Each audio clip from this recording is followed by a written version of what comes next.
Hey, Tanya. So exciting to see everybody get added, whom I've talked to many times and emailed back and forth. I hope at the end you all turn your video cameras on. I'm going to go ahead and share my screen so we can get started. And as we have more people join, we'll just keep on rolling.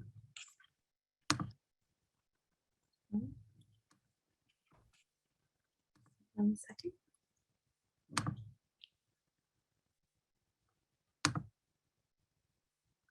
Okay. Can we see my screen? Looks good? Okay, excellent. Yeah. Good evening, everyone. Welcome to Questar 3 in HVCC STEM High School Family Information Session. We are rapidly approaching the first day of school, and it's been a long time since we've met on Zoom and done this. So we're called you all together so that we can share a lot of information, have you meet some important people, and hopefully get everything that that you need. But we will have time at the end for a question and answer session. And this is being recorded. So if you feel like, oh man, I forgot what they said there, we will have this all posted on our website so that you can watch it again and again if you want. So I'll start out by first giving some introductions on who we have on the call here. There we go. We have Anthony Taby here, who's our Chief Academic Officer. Hello. He'll be helping to share a lot of this information with me. I'm Kim Sparkman. I am Principal of Innovative Programs, which means that I'm going to be your principal, which is super exciting. Bridget Anyuzeta. Oh, I think I butchered that. I did. I was practicing her last name prior to this. Bridget, help me out. It's Bridget Annunziata. Annunziata. Bridget Annunziata. We can totally shorten it if we need to. It's not a problem. You can tell I'm not Italian, so there's that. She is our office manager. She'll be working so closely with all of our staff and students. And Brian Forrest is on this call too. He works in the communications office at Questar. He's the one who's been posting stories and posts all over Facebook and news articles. And that's something that he'll continue throughout the year as we do anything that's newsworthy or that we want to share out with families and with the community. Brian's our guy. So he's on this call too. Hello, everyone. Hey, there he is. Quick agenda for you on what we'll be covering. First, updates on staffing, the building, and courses. A lot has happened since May, June, since yesterday. It's ever evolving. It's been a whirlwind of a summer. I thank you all for being patient with me as I've gotten information out, because it has been truly building this program from the bottom up. So we have a lot to share on that. The Summer Bridge program, I just have some updates to share with you and to get you ready for next week so that it can hopefully answer questions you might have on that before we get to the end. We will have a little session on COVID protocols because that's still a thing. And there are some slight changes from what we ended with last year, but we just want to make sure that everybody is aware of what it's looking like for the fall. We're going to do a presentation on Avid, which is amazing, and I think you'll all be really excited to learn more about it. And then finally, we'll have some time at the end for questions and answers that you might have. So first, with staffing, we have a staff.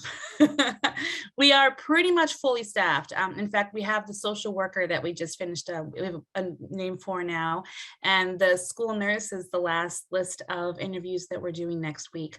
So we are fully staffed. Like I said, I'm the principal. We have the school counselor, our office manager, ELA teacher, math, science, social studies, SPED teacher, 2 teachers to work with students in the makerspace, a PE and health teacher. We have someone who is a staff curriculum development specialist who will be on site one day a week to work with our staff and help them really build project-based learning activities for the students to do and really be there to support the teachers as they build this amazing program. We'll have a social worker there one day a week that offers counseling to students and also runs some restorative circles for all of our students and helps us with mindfulness and kind of that social emotional side of learning. And then, like I said, our school nurse that will be on staff the entire time. So we have a nurse now. And this is our staff. Your student, or your children will meet most of them, if not all of them, during the summer bridge program. So it'll be a great time for them to start to build those relationships. A lot of them are coming to us with previous P-TECH knowledge, which is great. They've taught in other P-TECH high schools. Some of them have come over from other schools within Questar. We have a really good connected group of faculty members that are very like-minded and incredibly excited to work to build this program. So they're all really looking forward to meeting you guys. Okay, our building is looking good. It really is. Every time I've gone over there this summer, I've been like, oh, we have new floors. Oh, look, they painted that wall. And we officially moved in on Wednesday. Which was insane because pallets and pallets of boxes just kept arriving, and it was like Christmas every time a truck arrived and brought a pallet of furniture in for us. So they're slowly setting it up. That's the next step of this, is taking the boxes down and setting it all up, but it's looking great. We have technology in all of the classrooms is ready. Our makerspace is almost completely set up. They have built an amazing distance learning lab that has just top-notch technology. Our student business center is looking awesome with a boardroom and this huge TV. We all joked and said we're going to watch the Super Bowl in this room because it is the big TV. And our Gymatorium, which is my favorite. I know if you all remember the tours, that was the room with the blue carpet. That was the roughest room in the building, and it looks amazing now. All new floors, all new. We have cafeteria tables in there. It just looks bright and big, and there's so much sunlight. I'm so excited for you all to see it next week during the summer bridge, and for you to start bringing real life to that building. It looks pretty, but it needs life. It needs students. It needs learning. It needs it all, and it's ready. So I'm looking forward to seeing it. The summer bridge program. So we've already had a couple things, back in June, we did the tour of the rough building. We did that little online activity where they did the vision boarding, but the summer bridge program that's happening next week is it's a time for the kids to really get to know each other, get to know the campus, and have some experiences. General information on all 3 days. We'll have breakfast and lunch provided. We're going to have like simple muffins and bagels and things in the morning, and then at 12 o'clock every day, HVCC's catering service is coming over and we'll have lunches for you. Every morning we meet in Lang Hall, and then we leave from there to do our activities for the day. Some of the 10th graders and a couple 9th graders are actually looking to take college courses this fall because they had room in their schedule because they'd already taken other classes that took away from, they had open spots. So those students will actually start their classes next week. We're going to have someone sit with them and show them how to access Blackboard and how to actually be involved in their class because they're online for the most part. So there'll be someone there to help the 10th graders with that. The 3 different days. On August 30th, our first day, which is Monday, we're going to meet at 9 o'clock at Lang Hall, where we'll have breakfast all set up. And that's really like a get to know each other, just a couple activities so that we can start talking. And then from there, we're going to get on a bus and go to the Tech Valley Center of Gravity. This is the really cool makerspace in downtown Troy. They have several different industry partners that go in there and use the equipment. And we've worked with them over the summer to develop a STEM careers club. They're letting us come down there and be trained on all of this equipment and allow the students opportunities to use it. So the students will get to see it. They'll get to see some demonstrations and get an understanding of what's to come with that. Then we'll come back to Lang Hall where we'll have lunch, and families can pick everybody up after lunch. Lunch is at noon, so come on by after that and you can bring them home. On the 31st, we go to an industry visit. We're going to a solar tech farm out in Brunswick. So the bus will pick us up from Lang Hall again. After breakfast, the bus arrives and takes us out to the solar farm. We need to wear closed-toed shoes. I also have hard hats and vests because this is a full-on work site, but they're going to have all different types of engineers come in and talk about the technology. The kids will see the solar cells and some of the work that goes into designing these. and what the function of it is, and how it's changing how we get renewable energies. And then on September 1st, which is Wednesday, this is our adventures course. Hudson Valley has a ropes course. It's looking like weather's going to be on our side, so we'll get to do the outside one, which I hear is a really good one. And the goal of this is to build confidence, and it's also a team building activity. If heights is not your thing, don't worry. There is a lot you can still do where you're not up hanging from the sky. But if you're into that, which I totally love, then that's what you can do too.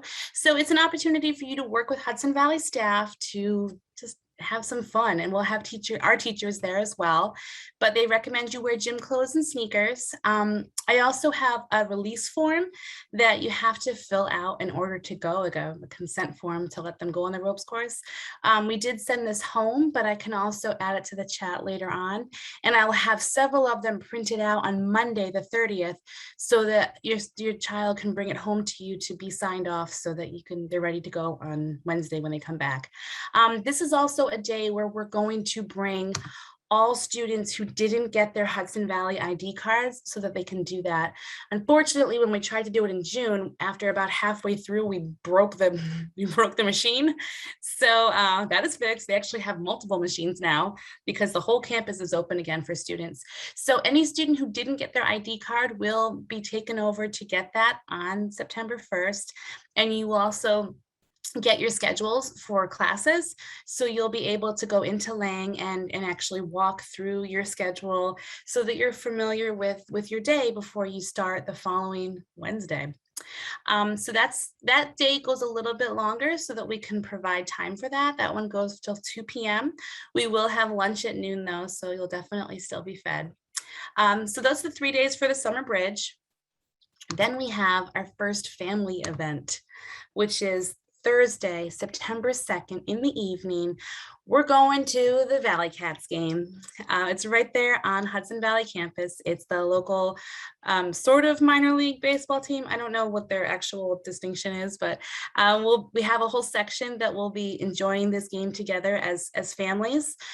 So we have a pavilion reserved right by Lang Hall, and I'll show all the students where that is during the bridge program.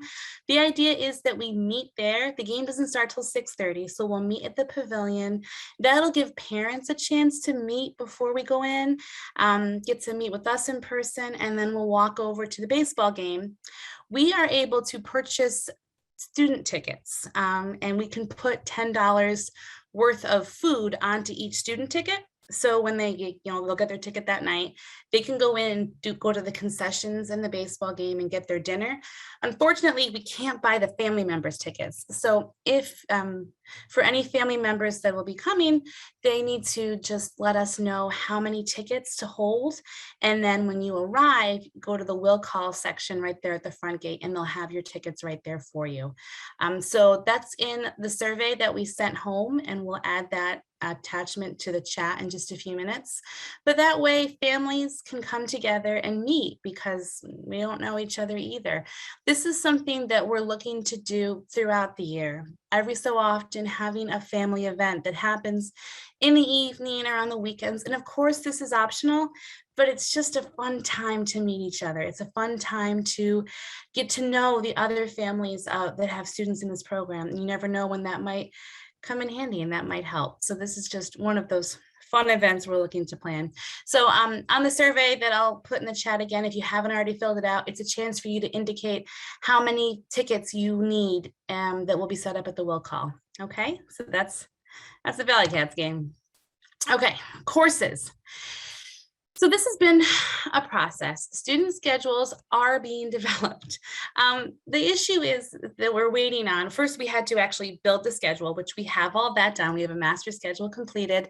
We're waiting for some schools to actually enroll the students into our program. So we've been communicating with the school counselors to get that to happen. And we have a few more schools that need to enter students. Once they're all entered, we can populate the student schedules and give it to them during the bridge program so that you'll be able to practice your schedule, meet with your teachers. I did send home a list of like a supply list, and on it I said, really, we're taking care of the big stuff. We have the laptop computers for everyone. We have graphing staffing calculators. We're going to have a 3-ring binder that we need for Avid. So all of that is provided for you. But if you have your special pen that you just love, or highlighters, or basic things like that, that would be good. We are going to have small lockers. They aren't huge, but it's enough to store some personal items, so you can lock up some stuff. And like I said, some students will have the college courses. So this will be kind of based on where their semester was last. So that'll show up right on your college transcript. And we've developed the core classes, and we also have some really unique elective classes. The makerspace in particular is one that we're really excited about students getting into. But they also have an Avid elective, which we'll talk about in a minute. We're really trying to front load all of the high school classes that we can, so that you have a wide open schedule during 11th and 12th grade, so that you can take all of the college classes there and get done with your program in the shortest amount of time possible. So you're ready to go out there and start the career of the college after us. So courses are coming soon. I do have a bell schedule for you. We're running on an A day, B day schedule, and the middle of our day is block. So period 3 and 4 is a block, and period 5 and 6 is a block. So it gives students more time during those core classes where we're going to have a lot more project-based learning, and they need that time to be able to work on their projects. So this is what the bell schedule looks like. We start our day at 8:15. Buses are arriving anytime between 7:45 and 8:10ish. So, people will be arriving at different times, but we have a Gymatorium ready to hold you until it's time. And then we end our day a little bit later than this. It's actually probably about 2:20 that we're going to be picked up by the buses. So there is some wiggle room there for you to check in with teachers. And the teachers are there until 2:50. So if there's time you need to stay after, that's an option for you there too. Okay, so that's our bell schedule. I'm going to let Anthony talk this one because I have been talking quite a lot, and COVID is his every minute of every day for the last year and a half. So COVID.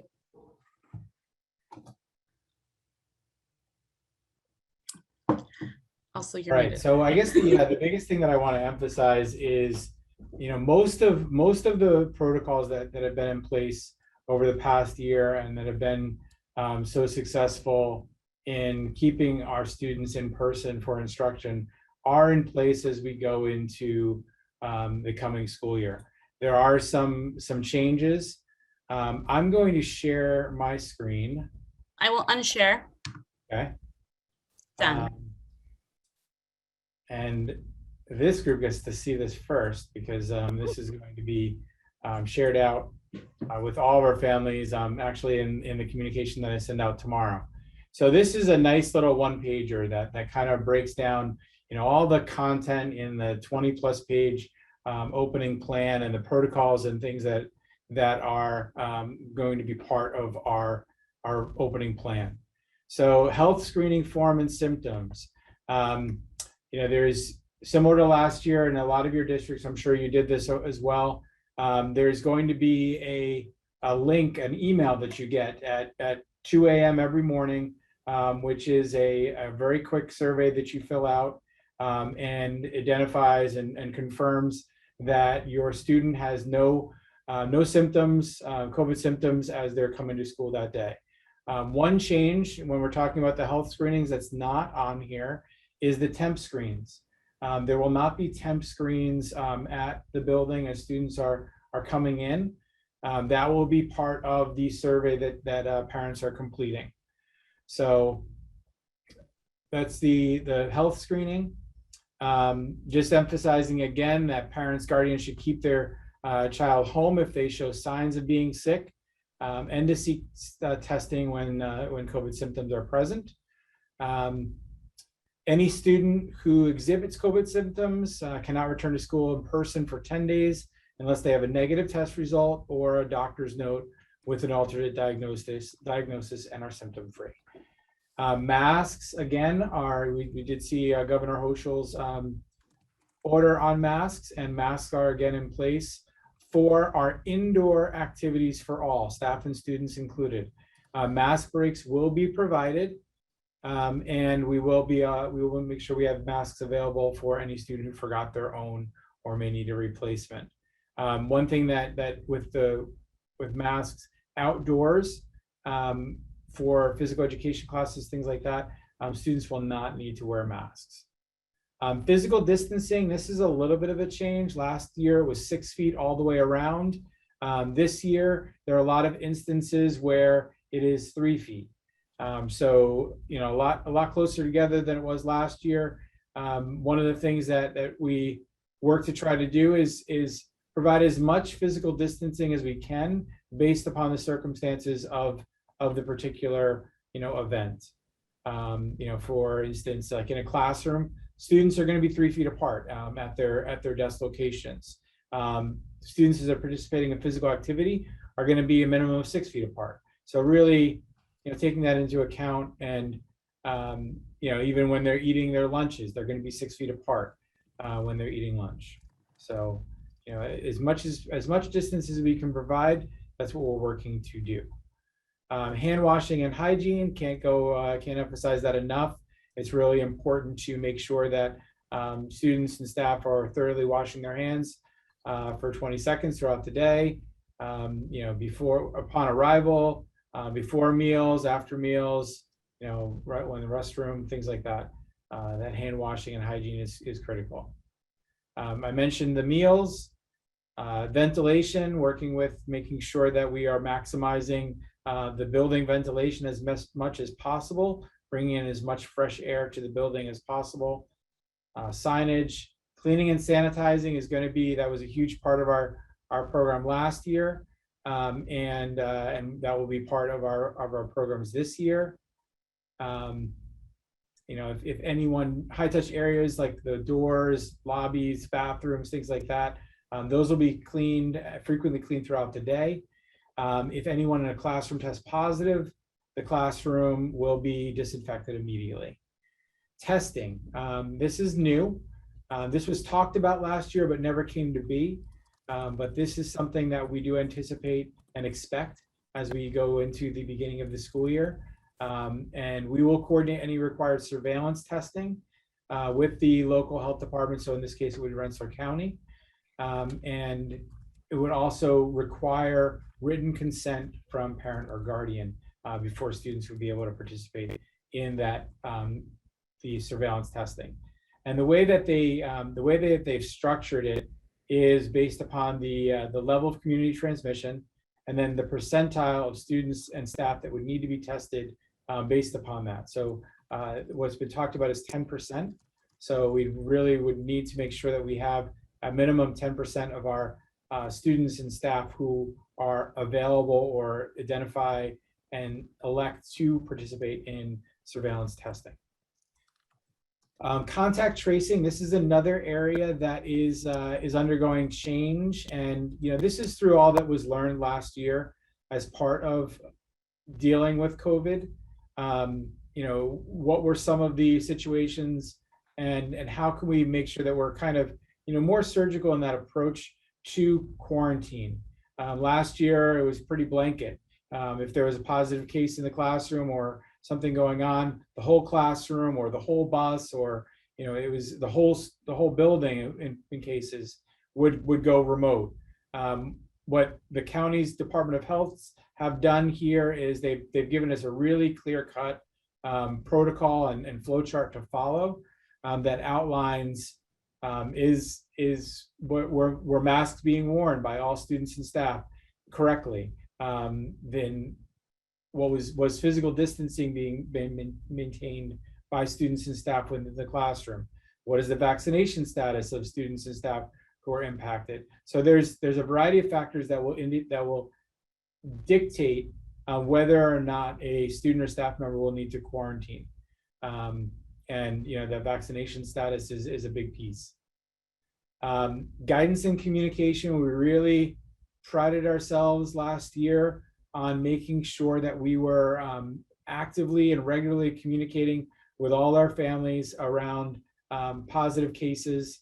And for the most part, none of you got to experience that, but you will get to experience that this year. So weekly updates, anytime that there is a positive case, you'll know about it.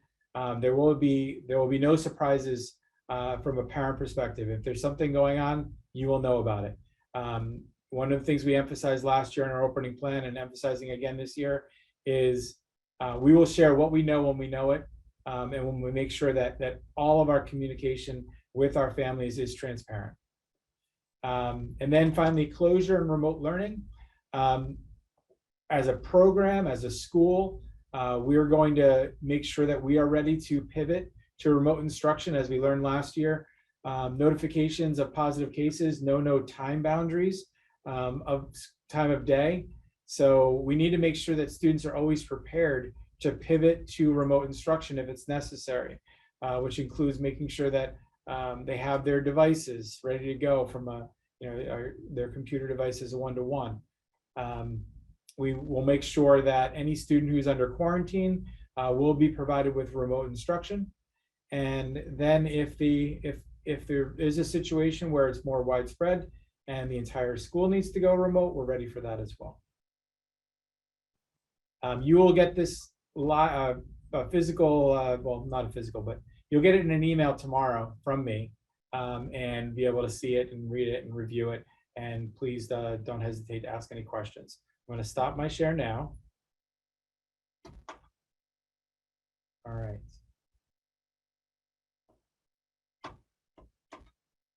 All right, Kim, I'll let you take the share back over. Oh, there we go.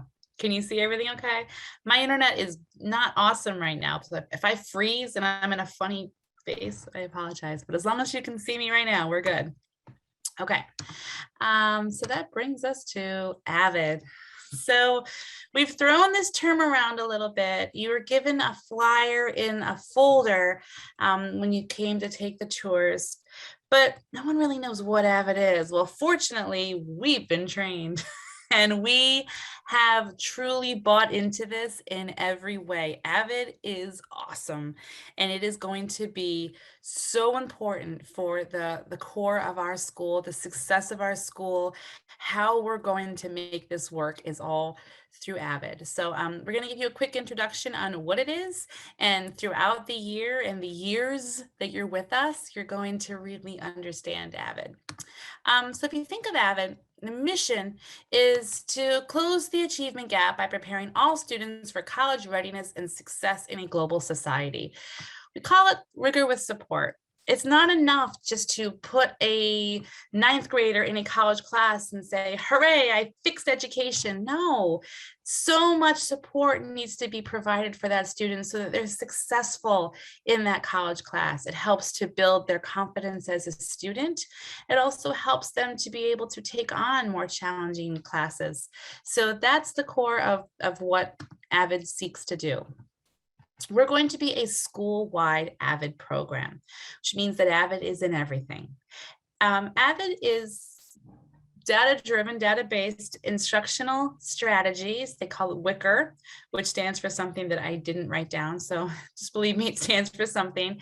And it's all of these different strategies on how to stay organized, how to take notes, how to read text actively, how to ask questions, how to answer questions, how to be a good student who can handle high level of academic work. It also provides social and emotional support for students.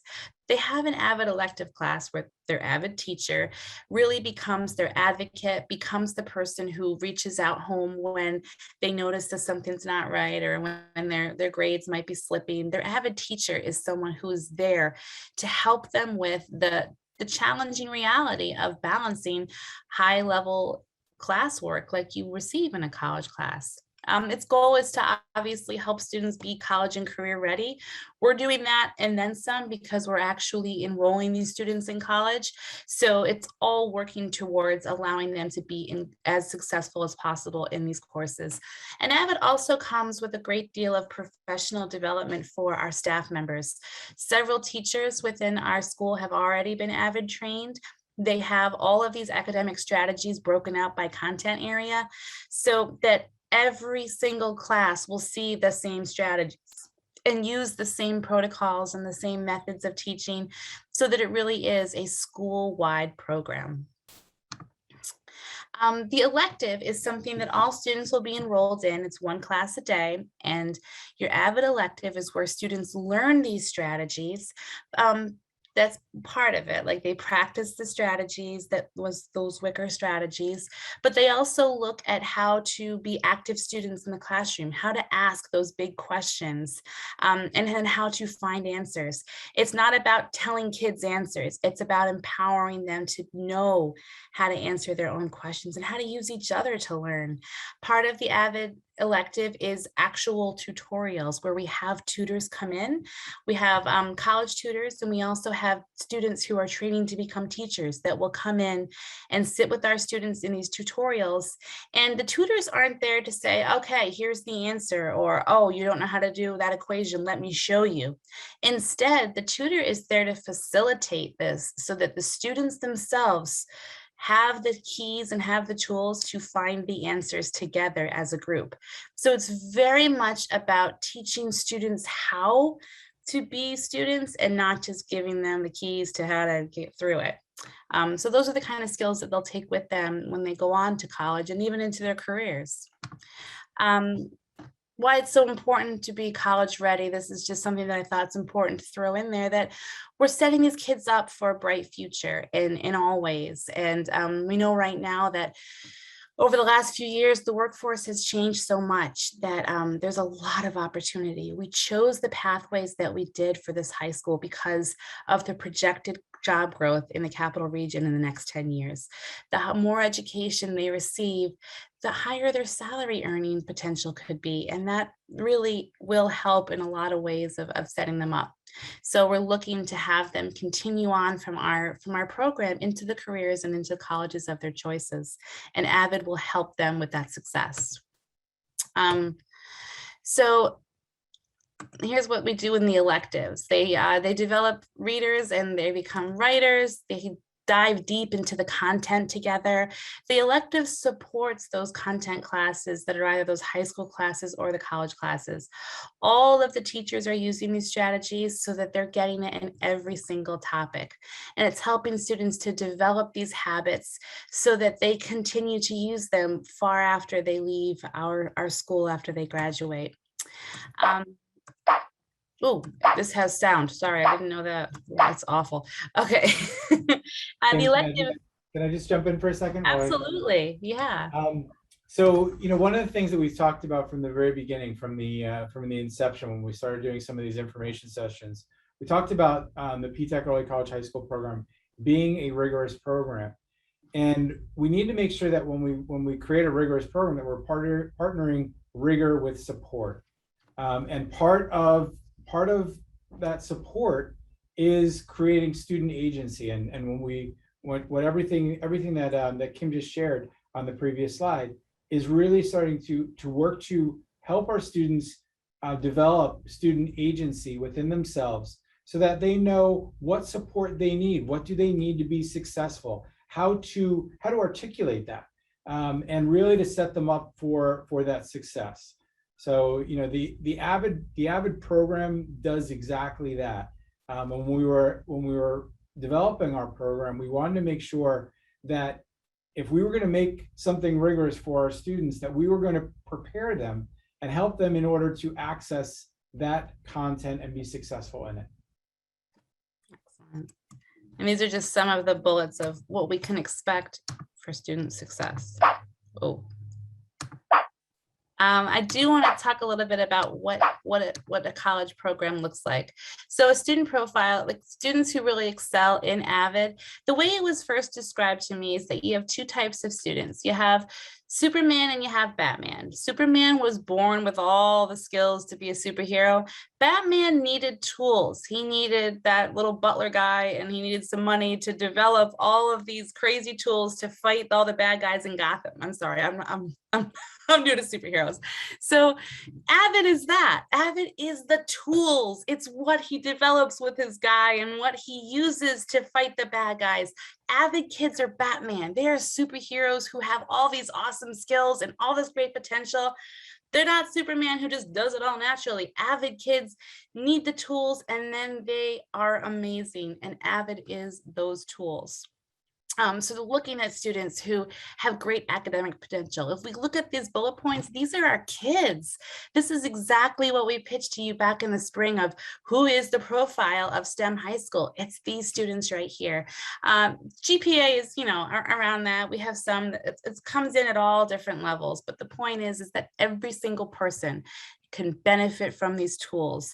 I know Anthony and I talked after our training sessions and we're like, man, if I had had this in college, what a difference my notebooks would have looked, what a difference my time management would have been.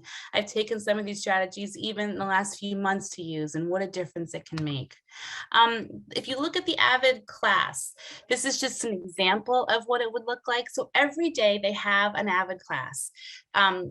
On Monday, for example, it's Avid curriculum. So they're learning those different strategies. They're learning the writing strategies, the inquiry strategies, study skills. And then on Tuesday, they might have a tutorial where we have the college tutors come in. They sit in a group and the students submit questions. And then the students together try to find those answers. Wednesday is back to curriculum, learning some of those strategies, reviewing their notes.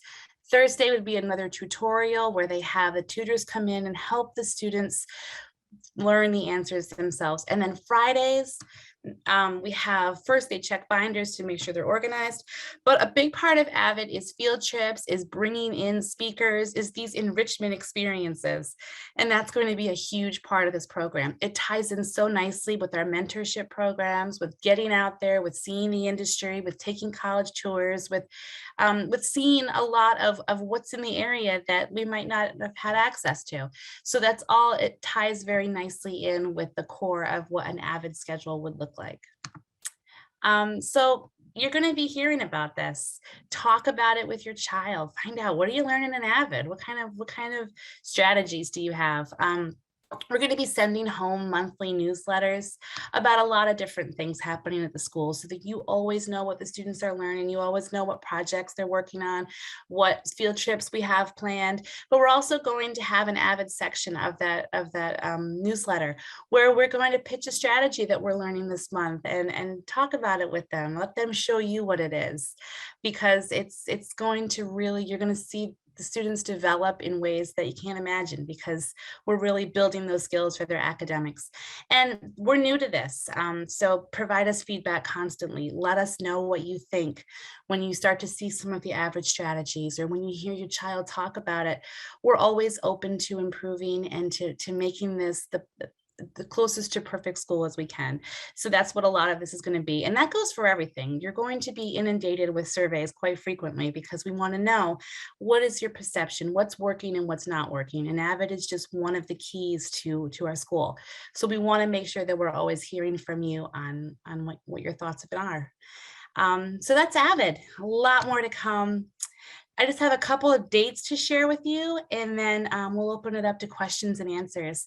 So the first date is September 10th. They are having a ribbon cutting ceremony. Different members of the industry will be there. Dr. Ramsamy of Hudson Valley will be there. Gladys Cruz, our superintendent, will be there. There's going to be some speeches. The students will be given some school swag. We have our own logo, so they'll be getting a t-shirt and sweatshirts then. And then the cool part of this, besides the ribbon cutting ceremony, is they're hosting a barbecue in the quad for us, and all family members are invited. I know it's a work day, it's on a Friday, it's the first Friday of school, so it's going to be insane, but the students are going to be giving tours of the building, and then we can go have a barbecue outside. If you can make it, if you can get away, you're more than welcome to come. It's just a cool kickoff event. Also, we're planning on having our family open house on September 21st at 5:30. This is where all of the staff members will be there. You go through your child's schedule and you get to meet with the staff members and learn about what big projects and what activities they're doing in those classes.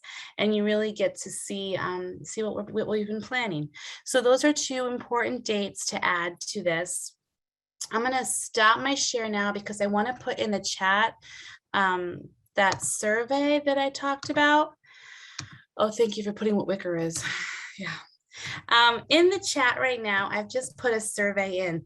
In this survey, it's to allow you to RSVP to the summer bridge program. So we know how many students are coming so we can have enough breakfast and lunch.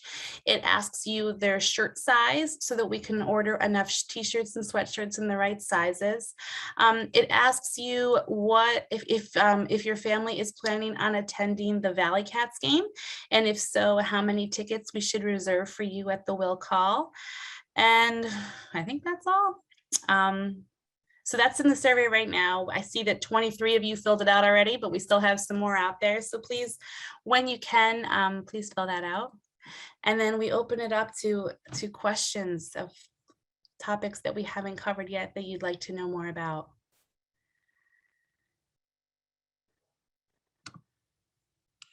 Okay. First question, will we have been notified already if our child is a 9th grader taking a college class? I went through most of the schedules to send out a registration form for parents. All of the students will be taking college classes this year. Most of our 9th graders are doing it in the spring semester. However, some of our students had already taken like Regents Math and Regents Science, and those students were placed in some of the early college classes, but we'll have that final list actually tomorrow so that Hudson Valley can register them. So if I can check into it, I think that's Charlie. So I'll see. I feel like Charlie was. Okay, so how many students are enrolled in STEM high school? We have about 50 students. And they're not just all 9th graders, so it's a little bit of a mix, but we have 50-ish students coming from all different districts.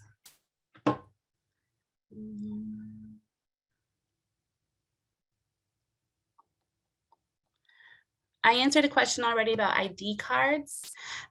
They're working on putting the swipe machines into the building so the students swipe to get in. They're not installed yet, so we won't have those yet.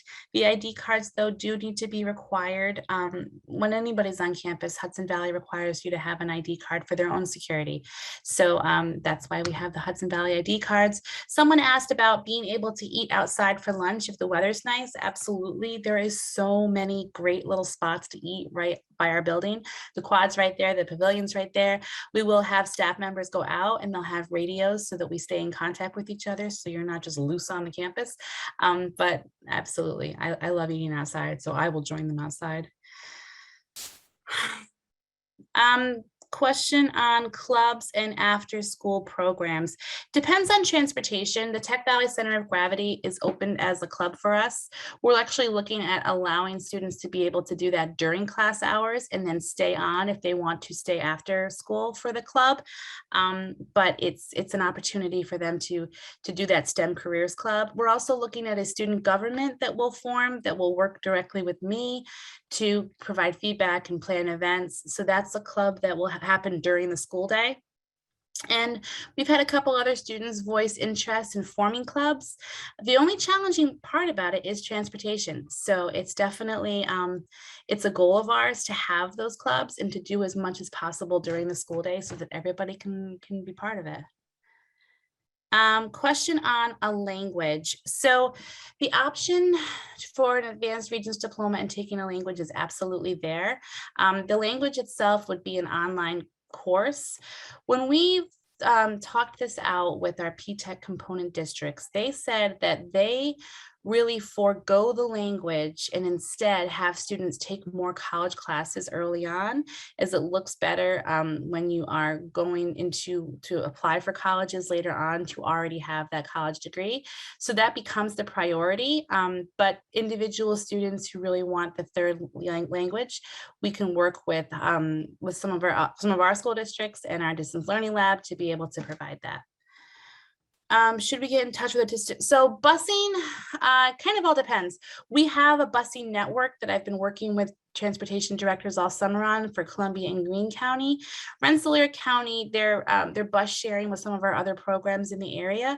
If you haven't heard from your transportation person yet and you're getting anxious, feel free to email them. If they're not sure, they should definitely reach out to me.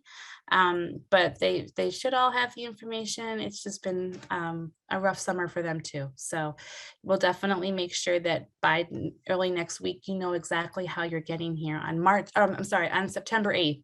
That was a question up above. When's the start date? September 8th is the first day.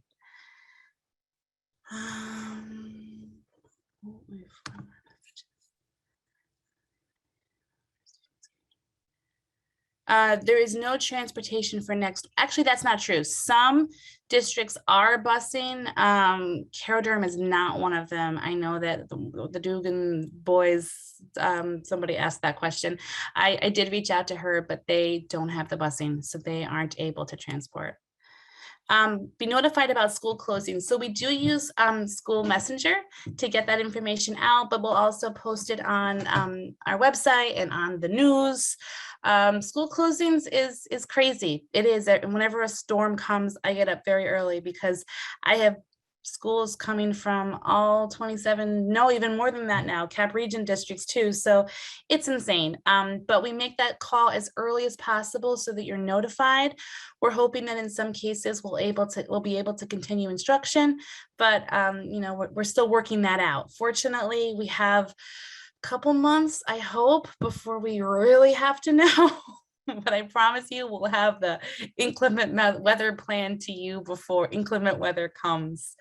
A menu for that surprise day in October that shocks us, right? Not ready, yeah. Or Halloween, I'm wearing a snowsuit. It's great. Menu for food, we're still working with school districts to set up our food options for students. So we will get that to you as soon as possible. Probably, honestly, not a menu for food. We're getting this food brought over from different districts, and so the selection is limited because we don't have a kitchen right there. We're not making this food. We're getting it brought in from school districts. So it is whatever they're able to bring into us. Students are always able to bring their own food in. They do have a locker they can lock it up in, so you know, we can make that work. Kim, we'll make sure too that once we have that that menu of the school district that's providing, we can share that out as well, so that parents will be able to see at least what some of the options are, and we'll tell them what's available. Yeah. I had a follow up on Carroll Durham and busing. I just meant that for next week, for the bridge program, they don't have busing on the 30th, 31st, and 1st. Their buses are getting something done to the bottom of them that their transportation director was describing to me that I didn't quite understand, but they're doing something to the buses to get them ready, so they won't be ready next week. However, for the rest of the school year, they are transporting, and they're bringing Greenville and Kootsaki and many other people. Correct. Just for next week, they're not transporting. After the 8th, they're transporting.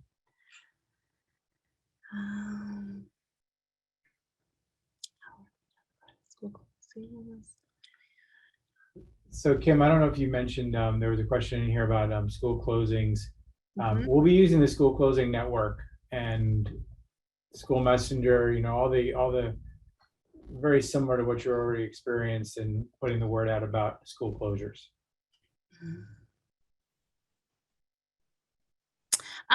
Jennifer, what school district are you looking for who to call out, your transport director, district or transportation? Every school has a transportation director. I know most of them from working with them in the past.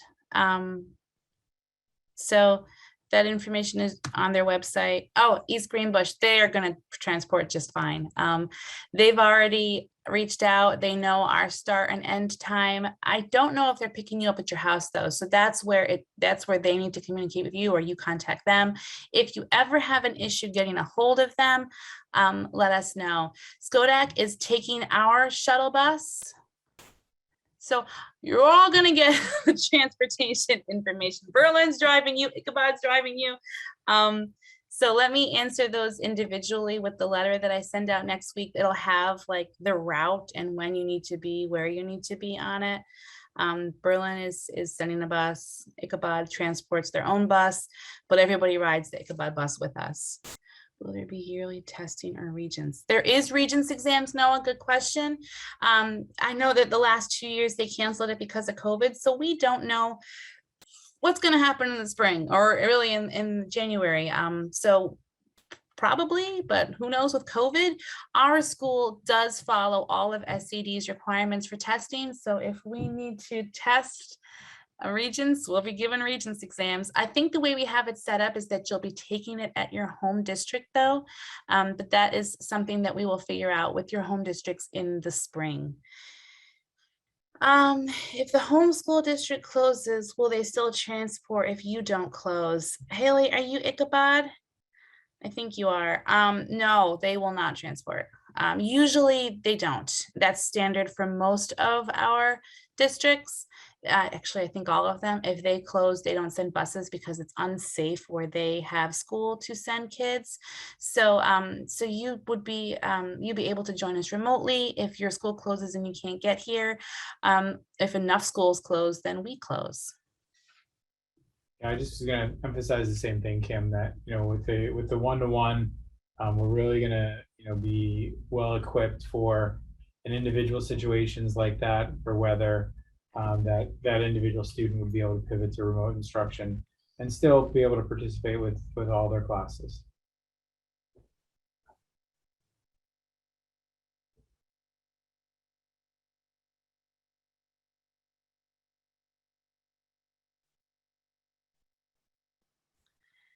Trying to see if we missed any. If we missed your question, please remind us. You can pop on and unmute yourself as well. Oh, is there a dress code for students? There is no uniform. No. I mean, obviously, just wear clothes, but there's no dress code.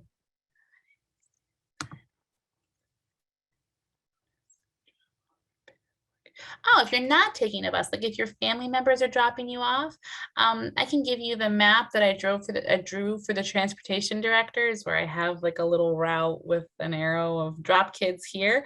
I can send that out to you if you're dropping your child off. It's really just right in front of Lang Hall. You would have walked through those doors when you went through our tour. If you didn't do our tour, then you the kids will know during the summer bridge, and you pull right in, drop them off and go.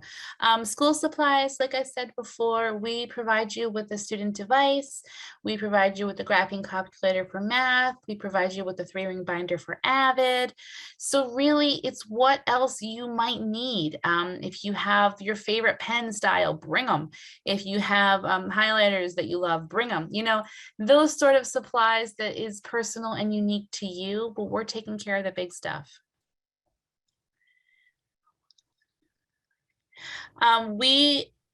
This first semester really have handled the electives for you. As more and more of the high school classes get fulfilled, you get a lot more student choice when it comes to the electives, because they tend to be the college courses. But for this first semester, everyone's enrolled in the Makerspace, everyone's enrolled in Avid. If you're a 10th grader, you're in health, you know, various other programs like that. So this first semester, it's not a lot of student choice. Student schedules, you should, assuming that all of our districts enter you and officially enroll you in, we should be able to print schedules during the summer bridge program so that you can practice your schedule. If you have any questions, we're all there for it. So you have it, and you have those couple days to practice it and to talk to us. You're welcome.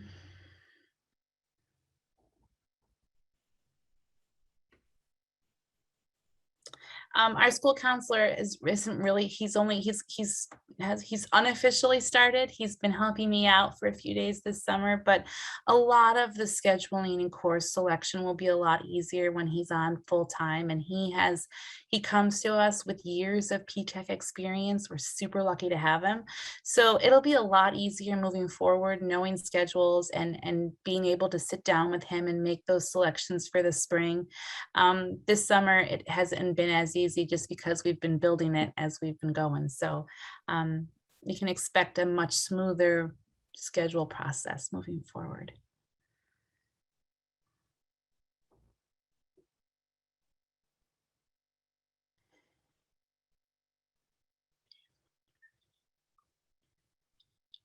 Yeah, Wayne, just let me know Like the most important part, the question is, I'm sorry, if parents want to drive their child some days, but not other days, is busing still available? The key to that is just to communicate with the bus driver, because our bus driver often sits there and waits at a school. If he's only picking 2 kids up and one doesn't show up, they might be running late and he's going to sit there and wait and they might not be coming at all. So in the past with other programs, we've communicated with the bus driver. If you're not going to be there that day, you can contact me and I can contact the bus driver, or however you want to make it work. That way they're not just sitting there waiting for you when you're not coming. But you can absolutely drive them some days and have them take the bus other days. They can definitely carry a backpack around. We have no issue with that whatsoever. There is going to be small lockers available for students, so if they want to lock their stuff up, they can. That was something that we weren't going to do before, but we do have some Hudson Valley students at the 2 ends of our buildings. One is a welding class that has 6 students in it, so very small, and the other one is an electrical class. I don't know how many students are in that one, but because it's not, there will be Hudson Valley students near us, we wanted to make sure that you guys had lockers so that you felt safe leaving your things. But you can carry your backpack around with you if you want. Fortunately, a lot of our textbooks and things like that are online, so you're not carrying like 10 books like it was back when I went to high school and your back was broken.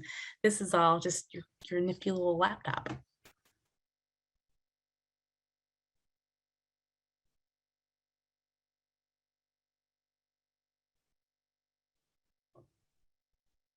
So I'm just going to remind everyone, survey is just to help me prepare for summer bridge for next week. It's in the chat again, if you can fill it out. I'm really excited to meet everyone. I hope you can come to the Valley Cats game. I'm debating bringing my children. We'll see.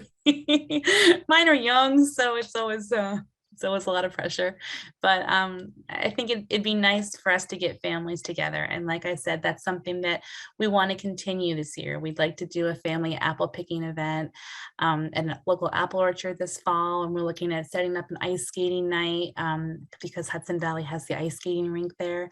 And since the kids have Hudson Valley ID cards, they get to go ice skating for free. So we're really working hard to build that community around this school. It's something we're very passionate about, and we want you all to be involved as possible with this. So I will be looking for parent volunteers if anyone wants to join my parent association, where we work together to plan some of these and get feedback on what's working and what's not. So more to come on that if you think that might be something that you're interested in. Can we have a oh, Hi, Anthony. hi. You guys must know each other. Carol Durham, yes. Yeah. Quick question. Where do we stand as far as, I know we have multiple different districts. Are we all on the same schedule for holiday breaks and winter break and spring break and all that good stuff? Because I know sometimes like Carol doesn't match up with like some of the schools for that Easter break, but I don't. And then as far as the college, obviously, if the college is in session, like for their spring break, we're still there, correct? Yeah. Yep. So the superintendents, and Anthony can speak more to this one, the superintendents meet to try to align calendars as much as possible. Are they aligned, Anthony? It's more and more aligned as the years have gone by. Yes, Tanya, in years past, there has been some discrepancy, but in the past, at least in the last 2 years, for the most part, districts are following the BOCES adopted calendar, so the Questar adopted calendar. So there really shouldn't be, short of some superintendent conference day conflicts that may be different. The big breaks, the February, April, the December break, those should all be exactly the same. And the start days, with a discrepancy of 1 day on either end, some districts are starting on the 7th, most districts are starting on the 8th. Okay, that's fine. Thank you so much. I'm sorry I'm driving. I just dropped my daughter off at college, so I'm on my way back. And I'm trying to keep involved with everything. But thank you guys so much. We're very excited to be a part of this program. Oh, thank you. I can't wait to meet your boys. Oh, and to connect to that for the college schedule, it's a good question. When the students are in college classes, they follow the college schedule. That's why some of our 10th graders will be starting college classes next week. We ease into it. I mean, the first ones are online and it's pretty simple, but some of the older students, 11th and 12th graders that are in P-TECH programs, they are taking college classes at the time of college. So the more college classes you take, you're following that schedule a lot more. So yeah, it's something to be aware of, but they still come to us even during the college spring break. They'll be in our building because they're still high school students too.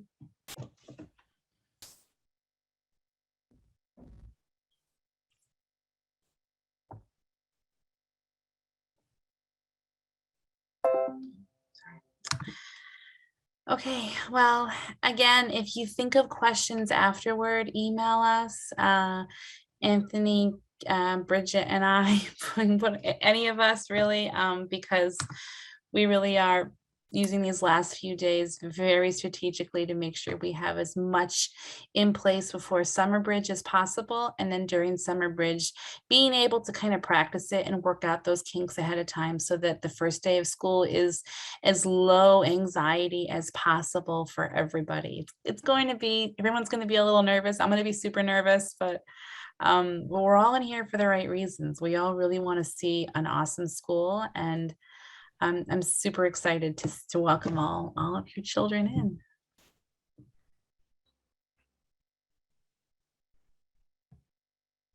It is going to be a great year that we are looking forward to, and you know, it's not going to be without its challenges. We know that, but you know, together we will we'll work together through all of it, and it will be wonderful. Awesome. And I'm super excited to meet everyone. I'm just like ecstatic for this entire program. So I can't wait to see everyone on the first day. It's gonna be so awesome. We have lots of plans, so it's gonna be awesome. I'm going to be stressing about how to use your last name when I have to address you by your last name. We may just have to keep it to one letter. That's all right. Ms. A, Ms. A. Yeah, that's fine. And use the yeah. So this will be posted on our website. Feel free to access it again if you forgot an answer to something, or send us an email, and we will do our very